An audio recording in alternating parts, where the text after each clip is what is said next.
On today's positively sloped, the Fed is set to cut rates tomorrow.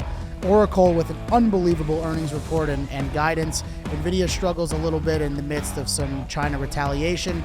And we revamp the soda war between Coca-Cola and Pepsi before we get to the retail investor spotlight, a very special retail investor spotlight today where two of our wealth managers at Kingsview Partners join us before we wrap up with one number to watch. We are here at the Kingsview Summit at the SIBO headquarters. Okay, let's talk shop. Today is Tuesday, September 16th. Scott, we are live here at the SIBO headquarters for the Kingsview Summit. We've got about 50 of our advisors in town from all around the country. The vibes are high. Everything's good. Everybody's watching us tape right now. Hi. How's the morning been so far? It's been great. The morning's been awesome. The CBOE, the Chicago Board of Options Exchange, the real heartbeat of the markets these days, because everybody talks about options, everybody talks about exchanges, and then everybody talks about the Positively Sloped podcast, probably because of you, Jake, and how good you look today, because I've underdressed. Thank you. I think didn't have a jacket this on. suit really brings out my brown eyes. It does, actually. It brings out your brown eyes and your brown underwear. Yeah. Wow. Okay. Thank you. At the risk of beating a dead horse, because you may get some brown underwear pretty soon after tomorrow afternoon. What? But the Fed is, according to the markets, 98% set to cut 25 basis points tomorrow. Still got a lingering 2% at that jumbo 50 basis point cut that I referenced last week that you're so a non-believer in. I think we're going to get 25. Again, we don't really need to talk about all the data that's come in and everything again. What I want to talk about is the market. What are you expecting from a market reaction? Because to me, this seems like a very typical buy the rumor and sell the news, because for weeks and weeks and weeks, we have been up in the market on the rumor of a cut. Now we're going to get it. What do you expect to see this week? So you're telling me there's a chance we're going to get a cut, and there's Jim basically Carrey. a chance we're not going to get a cut, so flip a coin. I think it's exactly what you said, Jake. Obviously, if the Fed does not cut, the market gets very disappointed and probably sells off immediately. If the Fed does cut, I think even 25 or 50, the market gets really excited for about 5 minutes and then gets super disappointed and then goes down. We started to see this, by the way, last Friday when the markets had all these reasons to basically come out and say with the bad jobs number, things like that.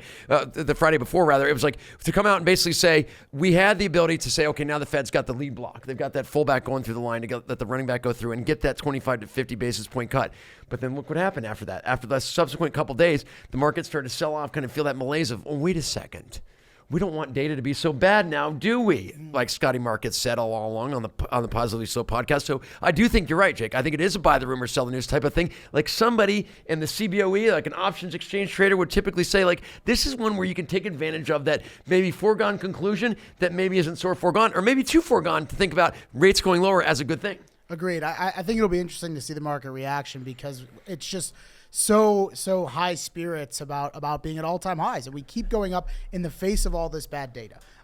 You mentioned options. There's a certain stock out there last week that was a very bad option to short, if you will. Ooh, was it one we had? It might be one that we own. May not be one that we own in one of our portfolios. Oracle with some absolutely unprecedented earnings.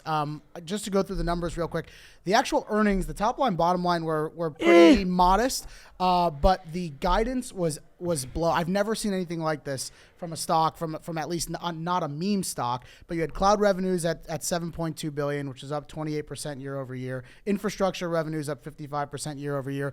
The big one, though, remaining performance obligations from contracts that have been signed but not recognized yet, up 359% to almost $500 billion. Half a T. So you got earnings so, but just an unbelievable dominant guidance for the next few quarters, the next few years with their business. Have you ever seen anything like that blowout 40% increase after earnings? Not since the late 90s, Jake. I mean, these are, you mentioned meme stocks. You mentioned the old tech stocks, your father's tech stocks. Right. Not mine, basically, being your father's age. My tech stocks back in the 90s used to do this. I haven't seen remaining performance obligations measured like that since we basically talked about the obligations you have the rest of the year at the firm. And so when you talk about all those things that they put together, it was a great way that Oracle kind of came out and said, never mind the bullocks, never mind the past quarter. Let's look forward. They also announced a deal with OpenAI and talked about some of the support and service they're going to provide there, given the fact that that's a major growth engine for them going forward, a new contract that they'd initiated. So it talks about how you've got these deals now that are going with Google, Microsoft. Like, there's a lot of great things that are happening out there when it comes to just how the structure of the OpenAI system is getting integrated and how it's getting looped together and how the market is starting to recognize that both today and present and tomorrow and future. Yeah, so the big story was Larry Ellison, the CEO of Oracle. See, I'm not on first name basis with him yet. Not him yet. But, you will be.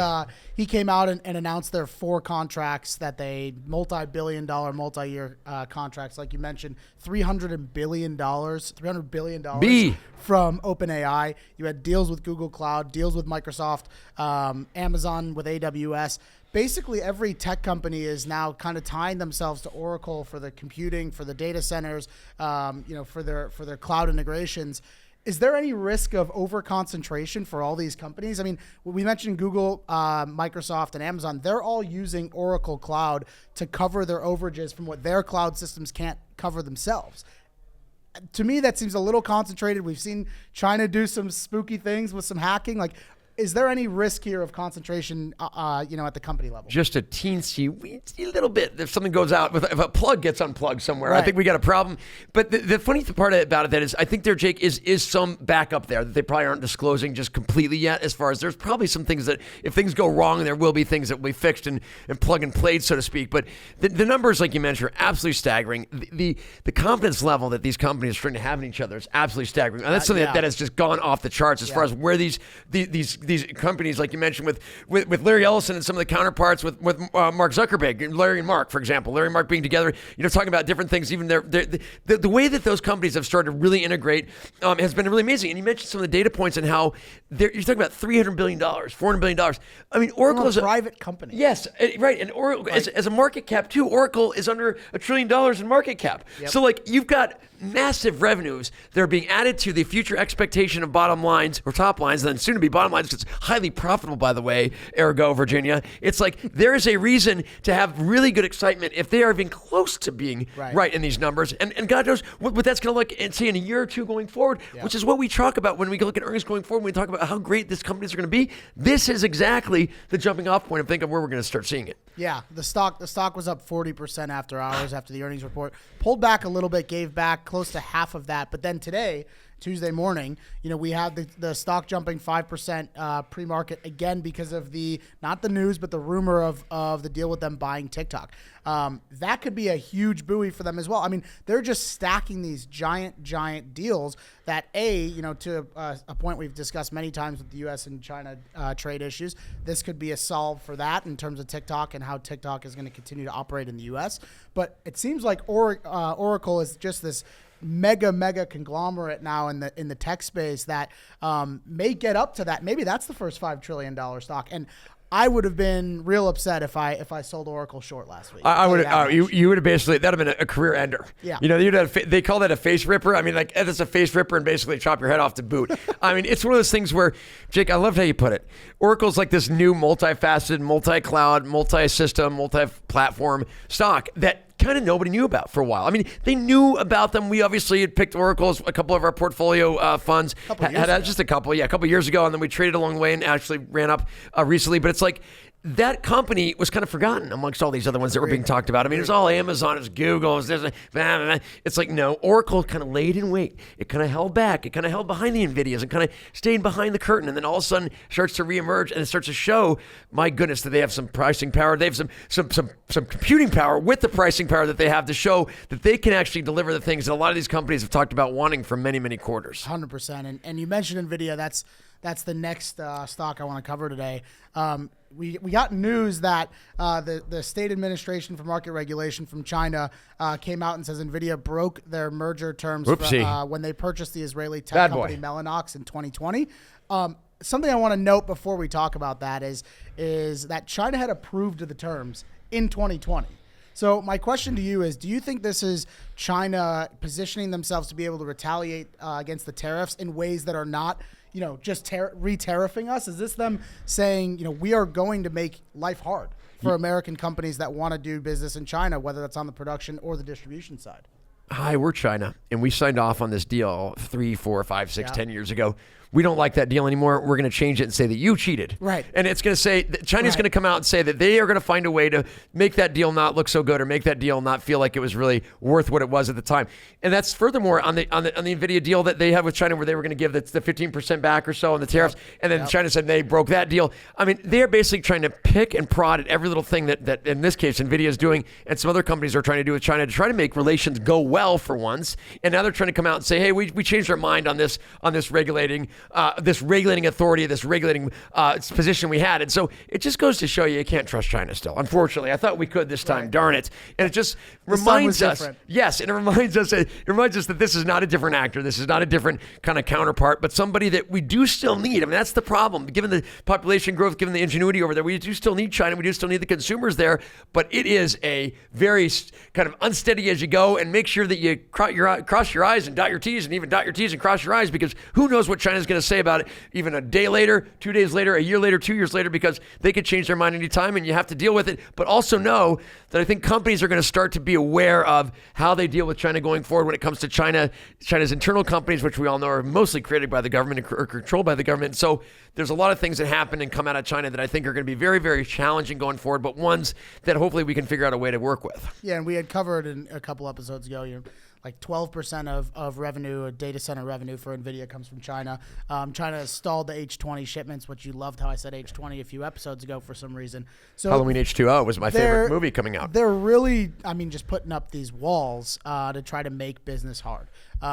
Let's get to the stock reaction from NVIDIA. On Monday, stock was neutral. Market was up, stock was neutral. Today, on Tuesday, most indices are down. NVIDIA is down with it. But yesterday, when NVIDIA was neutral, the NASDAQ was up 70, 80 bips still. So, does that show some tech strength outside of NVIDIA? Obviously, there's the Oracle, performance that we're talking about. But I think we're starting to see maybe not a rotation out of tech, but in tech to some of these other big companies. Maybe it's not the NVIDIA show anymore. Rotation in great tech. I think rotation amongst, I think, and it's oddly, it's some of the companies we own in tech, ironically.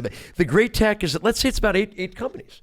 And you can pick your favorite ones, and you can send them into us, and we'll tell you if it's the right ones. But let's just say there's 8 companies, and one of them could be Amazon, one could be Google, blah, blah. It's like, the point is there is a group of stocks within there that are getting that rotationary basis on those given days. You mentioned about how things were on Monday. Well, today we've had a little bit less affection or less effect on NVIDIA versus, say, an Oracle. But there's also been on days, like you mentioned, where NVIDIA's actually rallied amidst some of those weakness in those tech names. So it seems like, Jake, nobody is effectively leaving the industry as far as tech investors, but they're starting to rotate amongst those names because some of these names, look at NVIDIA. Everybody thought NVIDIA was starting to crash. Everybody's like, oh my God, this NVIDIA show's over. Tech run's been over for 3 years. Yeah, tech run's been over 3. Yeah, NVIDIA, last time I checked about 2 weeks ago, was an all-time high again. And so there's going to be some themes that come out that are going to be maybe more of a falsehood when it comes to this turnover, because I believe that you're right. I think its tech strength is actually increasing as it's spreading out amongst these 8 to 10 names instead of it just being in, say, 4 or 5. So that's a point that I want to wrap up the NVIDIA kind of conversation with, and something we're going to talk about on the investment committee panel tomorrow at the Kingsview Summit. But to be honest, that worries me a little bit. Like, I'm glad that there's some tech breadth for this performance, but are there any catalysts to this market outside of the AI boom? And in my opinion, that's what worries me. It worries me that we may be a little frothy at the top here, because we've covered, and I know we disagree on it, but we've covered the economic struggles. We've covered the labor struggles. We'll see the Fed cut 25 basis points tomorrow. It's not a broad-based market or a broad-based rally per se. It's not secular. It's very tech-driven and has been for a long time. So not that I'm suggesting the tech run's over, as I just made fun of, but are there any catalysts out there besides AI? The tech cup does runneth over, and I think there's also that thought that if tech continues to hold us here, we do get that spread over to maybe some more consumer names that start to take place. You look across the consumer breadth. You look at the Costco's and the Walmart's hanging in there versus the Lululemons and the Ultas, which have been struggling at times. So you get that specialty retail versus the big box retail. Kroger's is doing very well in some of the grocery stores versus some of the more specialty food places. Pharmaceuticals, another place that's been difficult. Consumer staples has been terrible this year. In fact, it's too much. Consumer staples have been lousy in the face of what's been market volatility at times, which is kind of strange. but also related to input costs. So you're right. I think it does mean that there has to be some sort of broadening here, but I do think that back-end broadening or the takeover from tech comes from the consumer. And maybe the consumer getting confident or maybe getting a little bit more relaxed in their jobs, maybe getting a little bit more invested in their jobs, actually realizing that, hey, you can save your job. You can go to work and do well. I mean, everybody's in this weird, a little bit malaise of where the economy's going and where's my job going and things like that. What's going to happen tomorrow? Is the sun even going to come up? I'm not sure. The Bears going to win another football game. Who knows? We're not but there could be, today. go Vikings. Yeah, they stink. It's like there is also that issue of where kind of the consumer is based on where the job market is. So if AI can help kind of stabilize the job market, I know this sounds weird, like AI is going to take our jobs. AI can actually help kind of the job market stabilize because companies can figure out what their profit and loss looks like. If the tariffs don't figure it out for them, because they don't, then we at least have the ability, I think, to kind of spread out that economic relief, if you will, that would help a lot of stocks that have been struggling this year. Yeah, that Vikings loss on Sunday night actually made me feel worse about the Bears. So embarrassing, and pun intended on the Bears. Yeah, I mean, the Bears loss was embarrassing. The Vikings loss was deplorable. Let's put it that way. You mentioned the consumer staple struggles this year, which is interesting amongst the volatility and amongst, blinking red recessionary indicators that some people see. You typically falling see interest rates, everything to consumer staples. I want to cover, the soda battle or the soda wars. And I don't say pop. I'm from the Midwest. I don't say pop. It's not pop. I hate pop. It's soda. Yes, it's soda. I'm a guy that might have 3 sodas a year, like literally 3 a year. I drink sparkling water pretty exclusively. You've got a Diet Coke right there. Here it is. What do you prefer? Is it? Do you have a Diet Coke? It almost spelled. I actually don't drink a lot of Coca-Cola. No Pepsi, I actually do not like Pepsi very much. I like Mountain Dew. I think kind of Pepsi for me, the Mountain Dew brand or the Mountain Dew flavor is just something so unique to Pepsi that I just love and I just want to keep it there. As I just spilled Coke all over the radio station here. It's like the pod station. It's like I think the Coca-Cola brand though to me is just that kind of brand I grew up on. The Coca-Cola, the red can, the commercials, the whole thing. It's like to me the Coca-Cola thing is something that I would go into a restaurant or go into like a snack bar and just order a Coke. Right. It's just one thing you do. I don't say, hey, go have a Pepsi. I want a Coke. Right. And they get it and they put in the ice in it and stuff like that and it's great. And so it's one of those tried and true names. But it's funny about how that battle is kind of waged because you're right. I mean, the consumer staples names, you think those have been great names over the course of time. They've been decent. They're decent dividend payers and things like that, but they haven't been the great stock prices as far as the overall performance net of the dividends that they pay and the cash flow that they pay back has not really been that great vis-a-vis what the S&P 500 does over the course of a period of time. Yeah, and you would think that those two brands might be tighter together. I mean, since Pepsi's last high on May 12th, 2023, as of yesterday, Coca-Cola was up 12%. Pepsi was down 21%. Crazy. I mean, Pepsi's trading much cheaper than Coca-Cola at a 1761 forward PE versus 2226. Totally. But it's because there was a ranking that came out last week about 2024 soda brands, and Pepsi was not even second, not even third. They were actually fourth. Behind Sprite, which is also a Coca-Cola brand, so they're losing doubly there. And then Dr. Pepper, which we have some friends and colleagues that swear by Dr. Pepper 3, 4, 5 times a day. I think Dr. Pepper is an interesting taste. The problem I have with Dr. Pepper is you can't want Dr. Pepper all the time, every time. Unlike a Coke or a Pepsi, rich. It's a little rich. It's just a little bit of that taste. Sometimes you don't want that peppery taste. I don't know.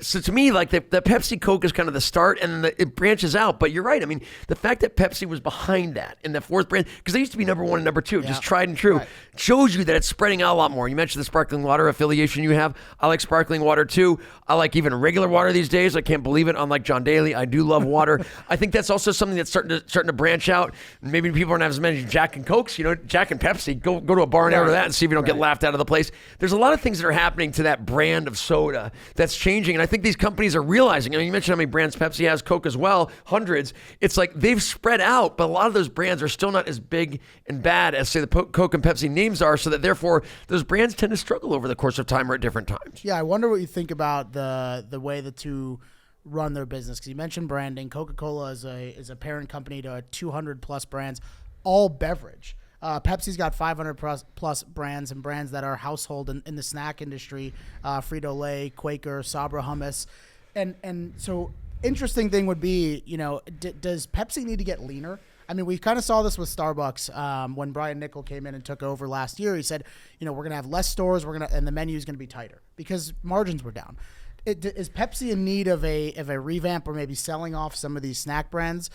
Even though, as we see right there, snacks are 58% of their revenue, so maybe they need to get rid of Pepsi. I was going to say that's what's funny is the Pepsi might be the old hat there, Right. or do they need to get leaner? It's like maybe you also need to get leaner by getting fatter on the margins, because if you look at some of those revenues that are inside the 58%, the margins on those revenues have started to shrink. And it's also because I think some of the snacks are getting a little bit old school. So like you've got to get smarter with the snacks. You've got to stay ahead of the game with some of the snacks. You mentioned the Sabra, the hummus, like that stuff that like has really started to needs to get marketed a little bit better, I think, because that's stuff that we're starting to see that next consumer really start to pivot to more and more. And it's an area where Pepsi has kind of they've had their hand in there, but they always haven't promoted it. So there's got to be some areas where Pepsi can expand that snack line, just as Coca-Cola's kind of stayed across the drinks, but they've expanded amongst those drinks, and so I think they've gotten more diversified in their drinks than say Pepsi has in snacks. Yeah, I mean, my final thought, because I can't go 10 minutes without talking about football. You love snacks too, and snacks. Thank you very much. The Super Bowl last year, Pepsi had what I thought was one of the best commercials. Great commercial. They had the kid going up to the vending machine, buying 2 Coca-Colas just to stand on to then buy the Pepsi. That didn't cause any bit of a revamp for Pepsi across the country. I thought it was a great commercial, but probably a waste of $20 million for the 60 seconds of airtime. I think it was a great piece. It was something that we all remember well. I remember when the Super Bowl, talking about Minnesota Vikings, was in Minnesota. I went to one of the parties at the games outside the game, and like all they had were these small little sodas. Tailgate. And it was a tailgate. Well, sort of. It was a sponsored party. Anyway, they had the small little soda. I had like 14 mini sodas in Minnesota outside the game. Mini sodas in Minnesota. That's all they had were these mini sodas outside of the Minnesota Vikings game. It's ridiculous. These mini sodas in Minnesota. It's crazy. I totally wasn't fulfilled. I was thirsty the whole rest of the game. So we're going to move on to our retail investor spotlight and to talk about a guy who by no means is mini. We're going to welcome our first 2 guests in Positively Sloped history onto the show. 2 of our amazing wealth managers at Kingsview, partners that are here for the summit in Chicago. First up is Kent Bowen. We now welcome onto the show our very first guest in Positively Sloped history, our good friend Kent Bowen. Kent Bowen is one of our wealth managers at Kingsview Partners from Amarillo, Texas, that is joining us up in Chicago for the Kingsview Summit this week. Kent, it's great to have you on, and how you doing this morning? Good. Thank you for allowing me to be here. Kent, a legend in the industry, an absolute stalwart that we want to have as the first guest of the podcast, man. So thank you for coming. One reason that one question I just had to get out there. I mean, one reason that I wanted to talk to you so desperately was after 25 years at a wirehouse. I mean, similar to myself, I spent some years at a wirehouse as well. What led you, Kent, to finally take the plunge and join the RIA movement, meaning the Kingsview Advisory movement, where we do fee-based business in that space versus the wirehouse movement that you were doing for most of your career? Well, thank you. There were 4 areas. I spent a little time on this because it was heart-wrenching to leave a place after 25 Absolutely. years. So the first thing that was the most important to me was the firm was changing away from what I felt like was a moral or an ethical conflict in my life, and so I didn't want my name attached to something that was so focused on something that I was against. The second thing is the firm wasn't growing to provide the needs of my clients. My base clients typically about $1 million of investable assets plus, and the products and services that they provided weren't meeting the needs of my clients, and so I wanted to be able to take care of them the best way possible. The third thing was the models that we were using there were substandard, and they just weren't performing, and they weren't providing the client the diversification that was necessary. And then the fourth thing was the transition of the client. Where I was at, if I were to leave or retire or die, then all of my assets would go to the lowest performing advisors in the firm, which was not fair to the clients. And we just have to take care of them. They're the reason we're here. And so that's why. I mean, those are great reasons. And I mean, it's amazing to me. I had similar thoughts too when I left the wirehouse some years ago. It was like, these firms need you and they need the clients, yet they want to always tell you and tell the clients what they should do ultimately. They want to keep products from you. They want to keep you on some track, Kent, as the advisor, because they think that that's the better controls that they have, when in reality, as you've just set forth, your care and your heart and your dedication is with the client and getting from the client get the client from A to B to C or wherever it is. And it's like, they did not, the wirehouses of the world, and there's many of them out there that don't let you do that. And so it's amazing that after that period and after that kind of jump over to us, I mean, you found different pastures here. Right. You're exactly right. There are a lot of other opportunities that were really critical for my clients to grow. Great.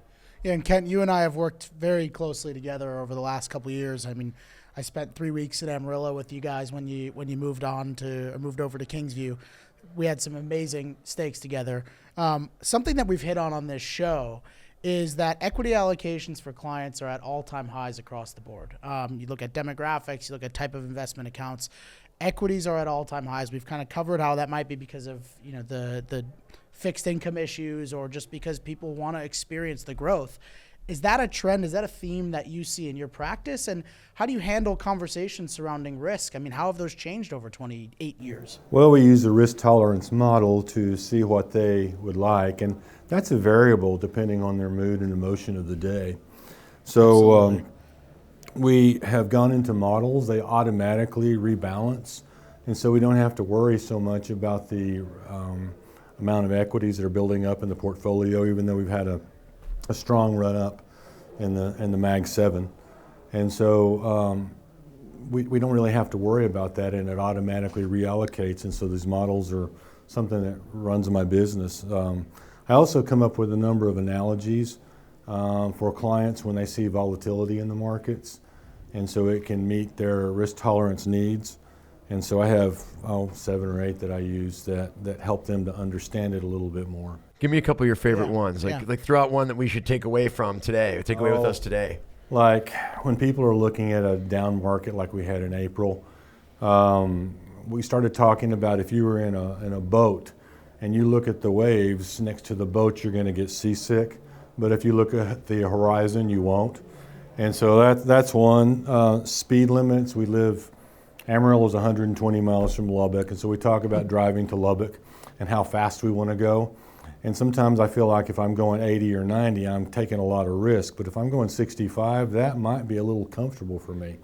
So we talk about how fast do they want their money to go and how much ups and downs can they take. I can speak to that one. I mean, when I was you speed a lot, Jake. When I was in Amarillo, I was driving to see our friend Keith Demetriotis down in Pampa, and I got a ticket for going 7 miles an hour over the speed limit. Right. And it was just like, I mean, outside of cruise control, I can't keep it exactly at 65. I mean, well, speaking of cruise control and speaking of the right speed, you've got a huge practice, man. You've built an amazing practice, tons of clients, a lot of staff. How's it been, Kent, over the years, the decades, building up the staff of delegating those procedures and policies and responsibilities to different members of your staff? I mean, how do you delegate operations and things like that and trading all that stuff so that your time is spent the best where it means most, which is in front of the clients and working with them? That's a great question. So we basically, if I can delegate it, I do.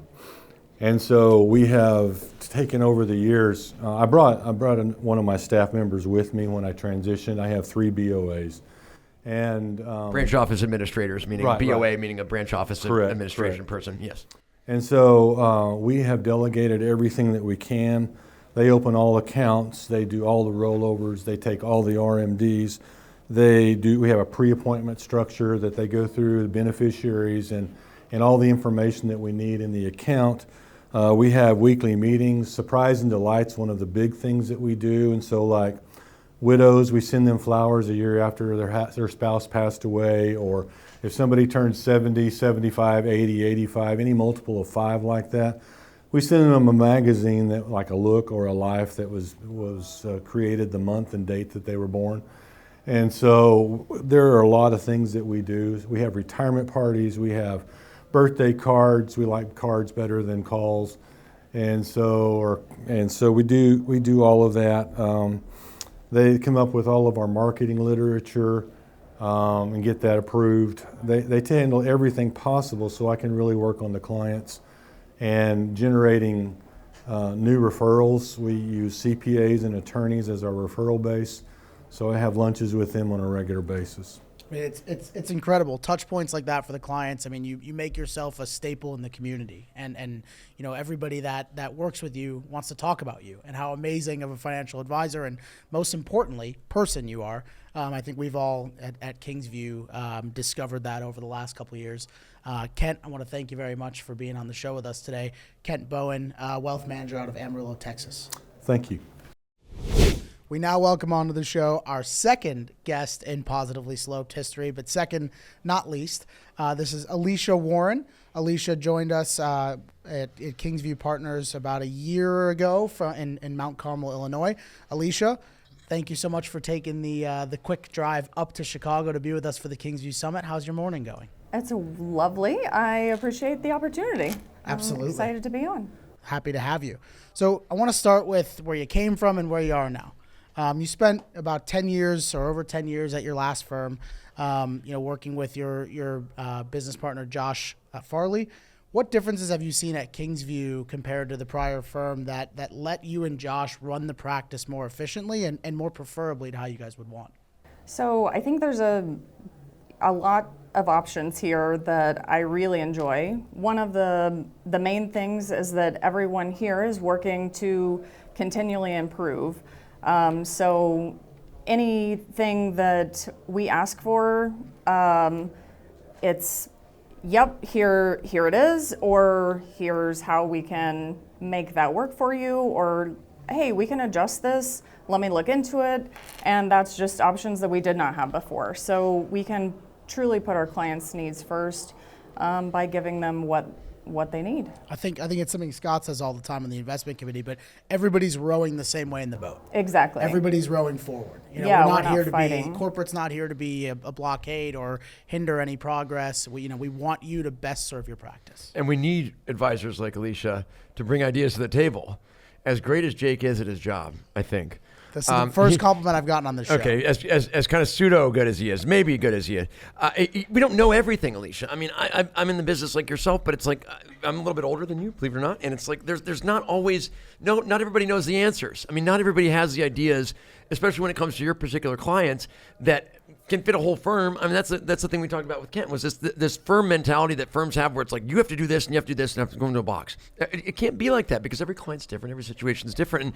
And similar to that, it's like one thing we've talked a lot about on this podcast is ETF optionality, the different ETFs that are out there and how we have to uphold our fiduciary role when it comes to clients being bombarded with new products though daily because they get emails, they get some phone calls nowadays, they get text messages, they get pop-ups on websites that say, look at all this cool ETF stuff that's out there and this does this and this does that. How are you still maintaining that fiduciary role as an advisor to that client who's coming to you with all these crazy ideas, sometimes some crazy, some maybe not, that are out there when you still have to kind of be that kind of at least that calming effect for the client to realize that like not everything is promised that's delivered and or not everything is cooked up to what it says it's going to be. Sure. So Josh and I take a very holistic approach with our clients and everything is based on meeting the goals that they have. So maybe what they found or what they've been presented meets that goal, maybe it doesn't, but they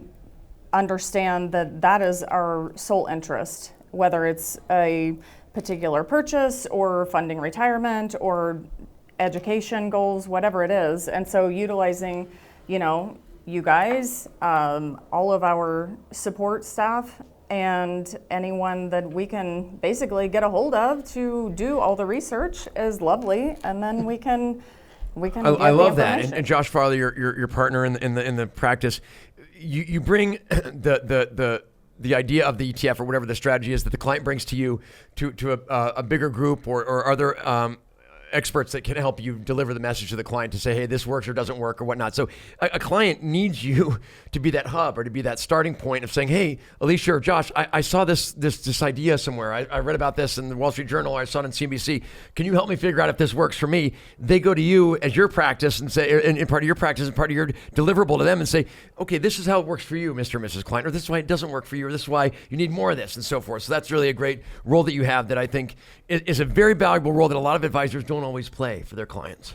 Well, like you mentioned, we don't know everything. And so leaning on the experts and other people that we work with is really it's a huge bonus, and we enjoy getting to work with you guys. So why wouldn't we call you? Yeah, and I'll take that and spin it back to you. You know, you say you don't know everything and you guys aren't the experts, but you absolutely are the experts on your clients. On our And clients. you do know everything about them. And you guys especially have done such an amazing job of integrating with the clients and their personal lives. And you're just such nice, salt of the earth people that everybody wants to work with you. And so you get, they want to come to you for these questions, and then you might bring them to the financial experts. But then ultimately we bring it back to our client expert, and you know how to deliver that news or that answer, that response, whatever it may be. It's a lot of fun. And speaking of fun, you were second guest on Positively Sloped, not the first, but you do get the one fade or trade today. So What? Wow, that's you know a how bonus. the fades or trades work. That's unseen. How about that? So we were talking yesterday in the office, and we've talked before, but you have an extremely cool Lego collection based by places that you've traveled. So Pyramids of Giza, Taj Mahal, to name a couple. And it's something that you do with your kids. And you both have two adorable kids that are extremely, from what I know, well-rounded, nice people. But I want to ask you, and I've got a brother with a kid on the way next week, so I'm going to enter into this space somewhat. Fade or trade? Will the Gen Z kids, the Generation Alpha and Beta, I guess is what they're called, will their toys all be digital, or will we still see Legos and Barbies and Hot Wheels and that interaction and getting outside? You fade or trade that? So I will fade that. I think that we will always have toys to play with, and I think that we have to continue to have toys to play with because it's imperative for the growth. I'll fade that too. I mean, from a dexterity standpoint too. I mean, kids that start out with those blocks and those bricks and stuff tend to have a little bit more kind of functionality with their fingers over the course of especially their early years. So it's good for kids to not only see things put together instead of on a screen, but also use their fingers doing it for the love of God, because these days nobody wants to touch anything but a screen. Yeah, we're going to be unanimous on this panel.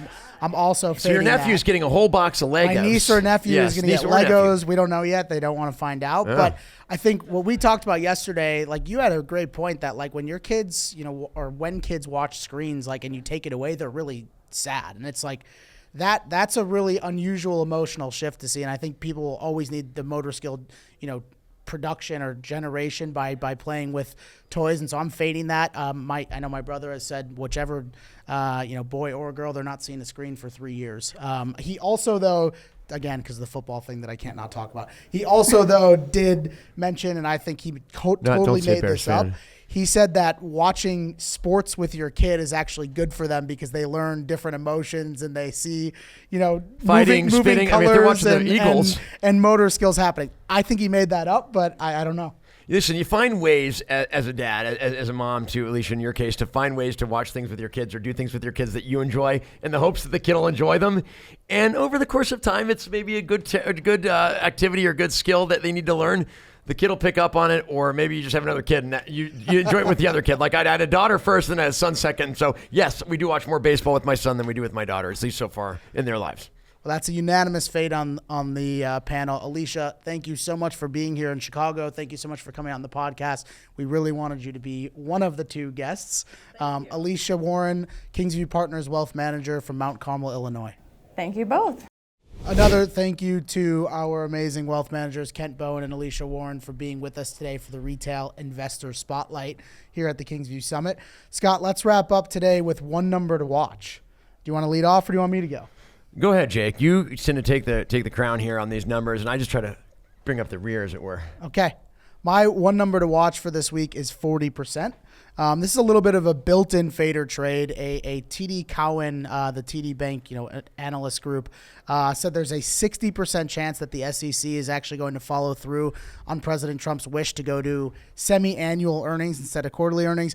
I'm fading that. I'm saying the 40% is going to come true. We're not going to have that change. We've had quarterly earnings reports, Scott, since 1970, for 55 years, to literally increase the transparency of companies. It's one of the reasons why people say domestic investing is superior, because we can trust the companies, because we get quarterly data. So I'm saying 40% is correct. There's no way that the SEC makes a change to move to semi-annual earnings. Bingo. We can trust the companies to report them quarterly. They're doing it very well. There's not been a lot of issues with quarterly reported earnings unless they've had to restate some things because of some adjustments on taxes or whatever, or some legislation that came out.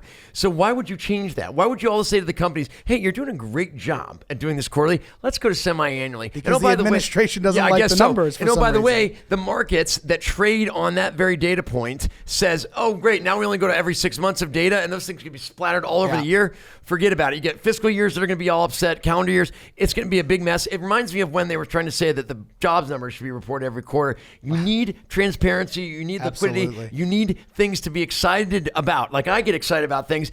Don't take this away from me, please.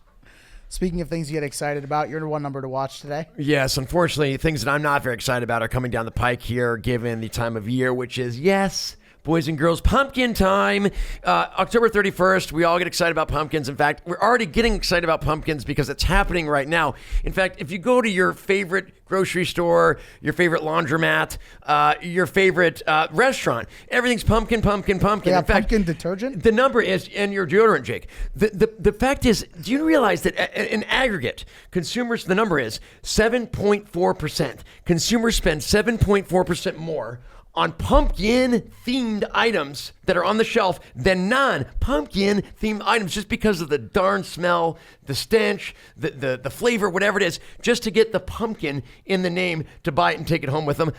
I can't, listen, you can tell, I don't like pumpkin very much. I would actually pay not to get pumpkin smell on my Would stuff. you pay 7.4% more to not get a pumpkin? Probably. latte? I'd pay 7.4% to not walk into some like crazy, herbal store and have the thing smell like pumpkin all the time. I mean, that brings up bad memories alone. So 7.4%, consumers are that happy and excited about pumpkin time that they'll pay 7.4% more of that sales price for something that is pumpkin aligned or pumpkin lined than something that's not. Crazy. There you have it. The one number to watch, 40% for me on the SEC, not moving earnings to semi-annually. 7.4% for Scott on the consumer, paying 7.4% more for pumpkin items.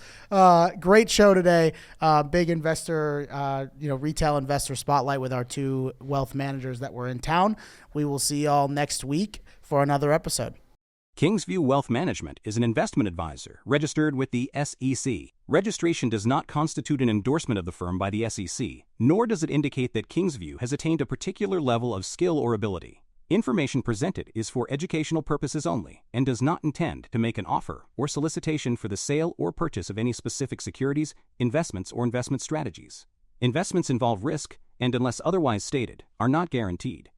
All opinions expressed by the positively sloped participants are solely their opinions and do not reflect the opinions of Kingsview Wealth Management, its parent company, or any of its affiliates. You should not treat any opinion expressed on this podcast as a specific inducement to make a particular investment or follow a particular strategy, but only as an expression of an opinion.